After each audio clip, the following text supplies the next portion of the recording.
Do you also use templates in your essay writing? If that's a yes, this video is definitely for you.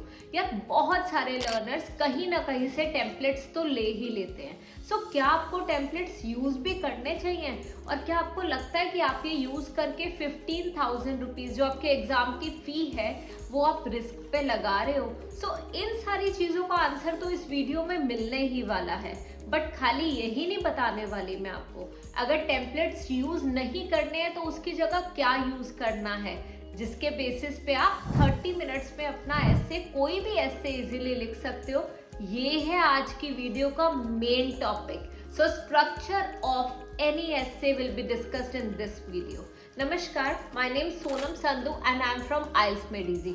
अगर आपको मेरा पढ़ाने का तरीका थोड़ा सा भी अच्छा लगता है तो वीडियो को जल्दी से जल्दी जाके ना लाइक ज़रूर कर देना. और अगर ये वीडियो एंड में देखने के बाद आपको लगता है कि आपके लिए काफ़ी नॉलेजेबल रही है तो share it with your friends as well.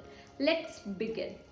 Guys, अगर हम टेम्पलेट्स की बात करते हैं, टेम्पलेट्स होते क्या है? जिन्हें नहीं पता ये उनको मैं बता रही हूँ. टेम्पलेट्स होते हैं कि किसी ने किसी भी ऐसे टाइप के लिए एक स्ट्रक्चर बनाया हुआ है कि आप ये वाली लाइन फर्स्ट लाइन कर सकते हो इंट्रोडक्शन की, बॉडी पैराग्राफ 1 की बिगिनिंग में रीजन 1 बताने से पहले ये लाइन यूज कर सकते हो, कंक्लूड करने के लिए ये लाइन यूज कर सकते हो. मतलब कि सेम लाइंस आप यूज कर रहे हो, सेम लाइंस तो छोड़ो, सेम वर्ड्स आप यूज कर रहे हो. और वही सेम वर्ड्स आपके जैसे 1000, 1500 कितने ही लर्नर्स और यूज कर रहे हैं. अगर इतने सारे लर्नर्स एक ही टाइप के वर्ड और एक ही टाइप के सेंटेंसेस यूज कर रहे हैं ऐसे में, तो एग्जामिनर को क्लियरली पता चल जाता है कि ये कॉपीड है. और उसी चीज की वजह से यू गेट स्टक एट 5.5. मैं किसी भी टीचर के लिए कुछ नहीं बोलना चाहती यहाँ पे कि किसी टीचर ने गलत करा या सही करा. जो उन्हें ठीक लगता है वो उन्होंने करा.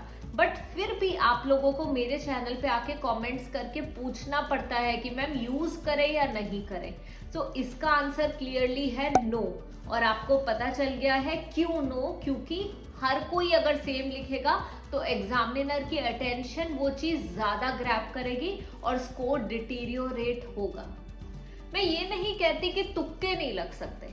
अब 1000 में से कोई 2-4 बच्चों के तुक्के तो लग ही सकते हैं, पर तुक्के भी उन्हीं के लगते हैं जिनका लेवल 6.5 वाला होगा. आप खुद सोचो कि उस बच्चे को पता है कि टास्क रिस्पॉन्स कैसे लिखना है ना, उसको पता है कि एक ऐसे में कौन से आइडियाज लिखने हैं और उसको पता है कि ग्रामेटिकली एक्यूरेट सेंटेंसेस कैसे लिखने हैं. अगर वो स्टूडेंट किसी स्ट्रक्चर को यूज करेगा तो उसके चांसेस है कि उसका स्कोर आ जाएगा. बट लर्नर्स जिनकी ग्रामर बहुत वीक है, जो कि नॉर्मल सेंटेंसेस भी नहीं लिख पाते हैं, अगर वो स्ट्रक्चर यूज करते हैं तो एग्जामिनर की अटेंशन ग्रैब होती है और वो नेगेटिव वाली अटेंशन होती है जिसकी वजह से स्कोर डिडक्ट हो जाता है and you stuck in your writing module. Please take care of this. Now, इस वीडियो का मेन मोटिव है आप लोगों के साथ स्ट्रक्चर शेयर करना. एक ऐसे को हम किस तरीके से फ्रेम कर सकते हैं वो मैं बताने वाली हूँ. सबसे पहले किसी भी ऐसे में टोटल हमें 4 पैराग्राफ्स लिखने होते हैं and the first paragraph is introductory paragraph. Introduction में हमें सबसे पहले करनी चाहिए पैसिव पैराफ्रेजिंग. क्यों? देखो, हम पिक्स और बैंड्स ब्रू जो है ना, ये है किसी भी ऐसे की लाइफ लाइन्स. अगर आपको पिक्स और बैंड्स ब्रू अच्छी तरह समझ आ गया तो आप किसी भी ऐसे को बहुत ही अच्छी तरह लिख सकते हो. उसे आप बैंड 8 लेवल का भी बना सकते हो और बैंड 7 लेवल का भी रख सकते हो. That depends on your level of the English language. क्योंकि देखो, आप किस लेवल पे हो उसी के अकॉर्डिंग आप उन चीज़ों को इनकॉर्पोरेट करोगे ना, तो उस एज पर दैट आपका स्कोर आएगा.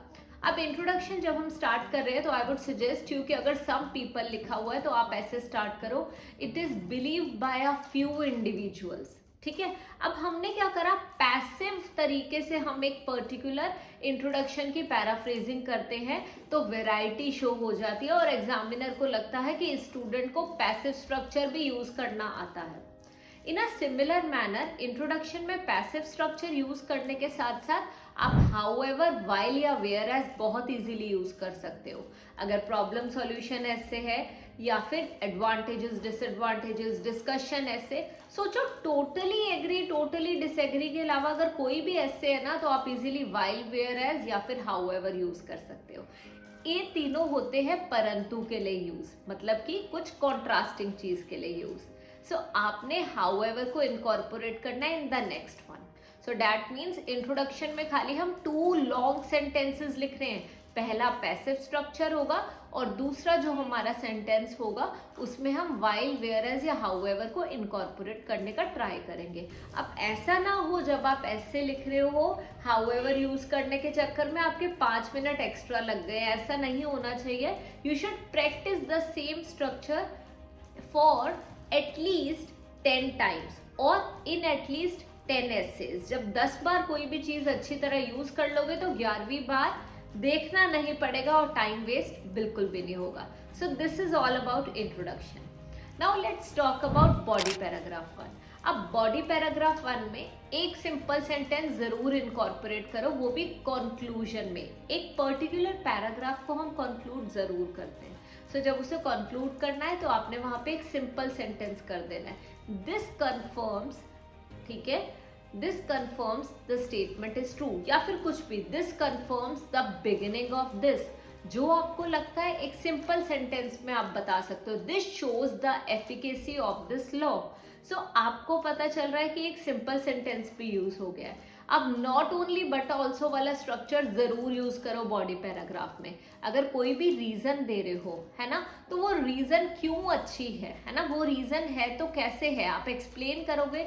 एक्सप्लेन करने के लिए 2 चीजों को आप बताने वाले हो और वहां पे आप easily not only and but also use कर सकते हो जब आप अपनी फर्स्ट रीजन को एक्सप्लेन कर रहे हो वहां पे।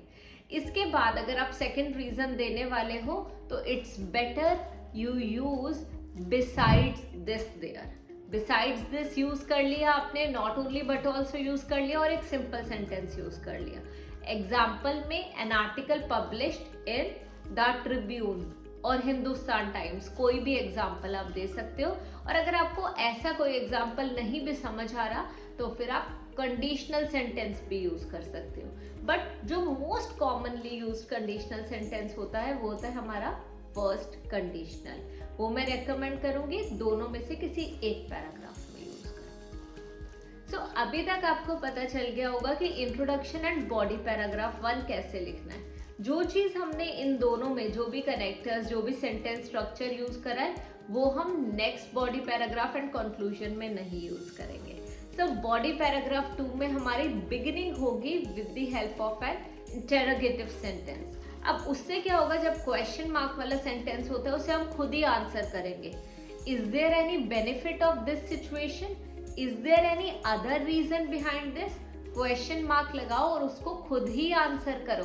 सो ये है हमारे बॉडी पैराग्राफ 2 की बिगिनिंग।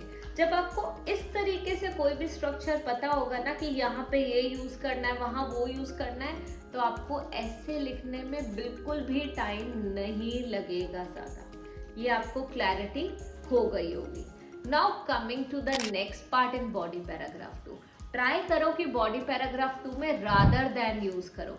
अगर रादर देन यूज कर सकते हो, वो तभी यूज हो सकता है जब आप कुछ नेगेटिव बता रहे हो और बाद में पॉजिटिव। इस चीज के बजाय ये कर सकते हैं। So try using rather than इसके बाद आप फर्दर मोर या मोर ओवर यूज कर सकते हो किसी भी आइडिया को एलैबोरेट करने के लिए। अब आपको लग रहा होगा कि मैम ये सारी चीजें हमें पता कैसे चलेंगी, तो अगर आप मेरी राइटिंग टास्क 2 की प्लेलिस्ट देखोगे ना तो वहाँ पे आपको मेरे सैम्पल एसेज मिल जाएंगे जो कि लेटेस्ट बैंड 8 वाले होंगे। तो उसमें आपको ये सब पता चलेगा कि मैं कैसे एक पर्टिकुलर इसी स्ट्रक्चर को यूज करती हूँ।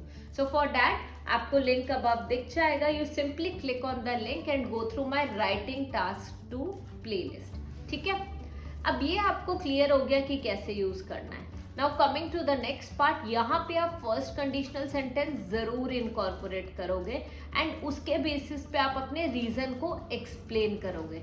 बॉडी पैराग्राफ 2 का लास्ट सेंटेंस होगा हमारा डबल कंपैरेटिव सेंटेंस। वो होता क्या है, the more the practice the better the result.